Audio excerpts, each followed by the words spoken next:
la stoo mbili katika kaunti ya Nakuru kufuatia ongezeko la visa vya wizi wa mifugo vinavyodaiwa kuendeshwa na magenge ya wahalifu, wiki moja baada ya mwanamume wa makamo kuuawa katika tukio la wizi wa mifugo. Leo hii mazishi yake inafanyika katika eneo la Njoro, huku wakazi wakizidi kuitaka serikali kuimarisha usalama wa wakazi. Wanasema visa vya aina hiyo vimekithiri, na licha ya kutoa taarifa kwa vyombo vya habari, hatua madhubuti bado hazijachukuliwa. Wanaeleza kuwa maisha yao sasa yamejaa hofu na wanahofia usalama wa familia na mali zao. Kwa sasa tuungane naye Mike Kialo ambaye yuko katika eneo la tukio kwa taarifa zaidi. Mike.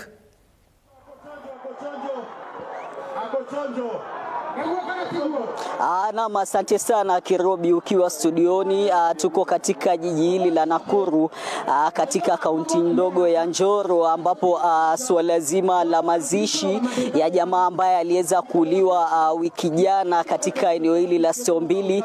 Kumbuka ni mazishi ambayo yanaendelea katika eneo hili la Njoro, na hivyo basi kumekuwa na utovu wa usalama, utovu huo ukihusishwa sana na wizi wa mifugo hapa katika kaunti ya Njoro, na hivyo basi nitakuwa naungana na baadhi ya wakazi wa jiji hili waweze kuniambia maoni yao ni gani. Kumekuwa na wizi wa mifugo hapa katika jiji hili la Nakuru, hasa katika kaunti ya Njoro, katika mpaka wa Njoro na Mau Narok.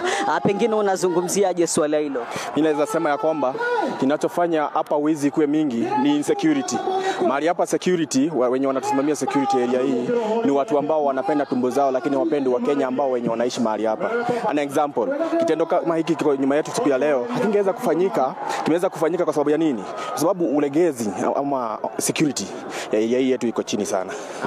Amezungumza hapa OCS wa eneo hili, akasema kuwa takriban watu 7 watu ya pengine maoni yako ni gani? Unadhani vitengo vya usalama vinajizatiti kuhakikisha usalama huu unaweza kukabiliwa? Hakuna kitu kama hiyo.